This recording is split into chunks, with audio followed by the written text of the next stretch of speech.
मोदी जी जो कहते हैं वो करते हैं डेफिनेटली।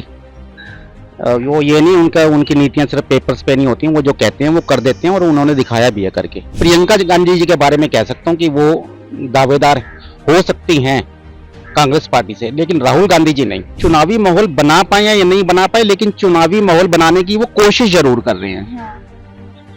है ना। छवि में सुधार नजर आया राहुल गांधी को? सुधार हल्का फुल्का कह सकते हैं, लेकिन इससे कोई खास फर्क पड़ने वाला नहीं है। पढ़ने वाला नहीं। ना ना ना, मोदी जी के आगे अभी अभी उनको बहुत समय लगेगा। लोकसभा इलेक्शंस आ रहे हैं, तो आप किस पार्टी को सपोर्ट कर रहे हैं? बेटा मैं बीजेपी को कंफर्म सपोर्ट कर रहा हूँ। कोई खास कारण? खास कारण ये है कि मोदी जी जो कहते हैं वो करते हैं डेफिनेटली। वो ये नहीं उनका उनकी नीतियां सिर्फ पेपर्स पे नहीं होती हैं, वो जो कहते हैं वो कर देते हैं और उन्होंने दिखाया भी है करके। और जहां तक विधानसभा की बात है, तो उसमें तो ज्यादातर लोगों का वोट केजरीवाल जी को ही जाता है। इस बार जाता है नहीं जाता, क्योंकि उन पे एलिगेशंस हैं, वो कोर्ट डिसाइड करेगा क्या है, लेकिन ज्यादातर लोगों का रुझान जो है केजरीवाल की तरफ ही है। आपको क्या लगता है केजरीवाल की गिरफ्तारी के बाद क्या कुछ चुनावी माहौल बदल गया है? दिल्ली की बात करें अगर। बेटा ऐसा मेरे को तो नहीं लगता, क्योंकि अभी उन पे ना एलिगेशंस ना वो प्रूव नहीं हुए हैं। जी। अभी वो जेल में है, अभी अभी कोर्ट का डिसीजन आना बाकी है ना। तो मुझे नहीं लगता, अब जब डिसीजन हो जाएगा उसके बाद माहौल क्या होता है वो गॉड नोज। अगर मैं कांग्रेस की बात करूं तो क्या राहुल गांधी विपक्ष से पीएम के उम्मीदवार आपको नजर आते हैं? नहीं, बिल्कुल नहीं। क्यों? राहुल गांधी जी मेरे को नहीं नजर आते।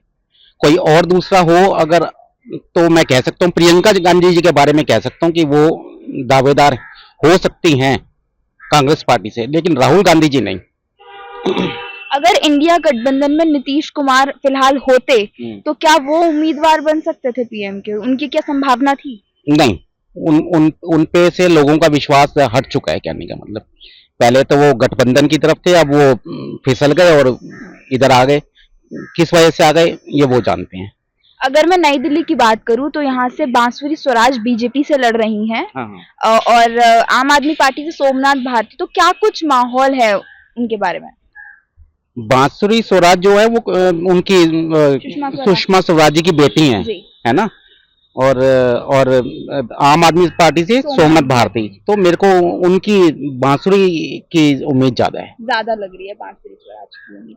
पिछली बार यहाँ से मीनाक्षी लेखी बीजेपी से थी। हाँ। क्या कुछ काम उन्होंने यहाँ पे किया?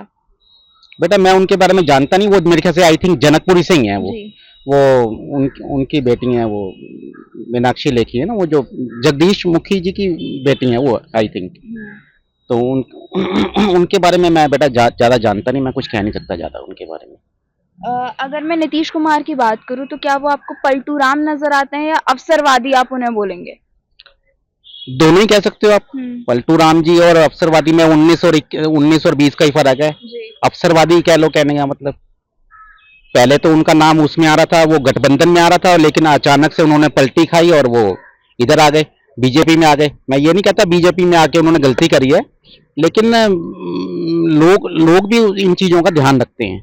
भारत जोड़ो यात्रा से और भारत जोड़ो न्याय यात्रा से राहुल गांधी की छवि में कुछ सुधार नजर आया या वो कुछ चुनावी माहौल बना पाए हैं?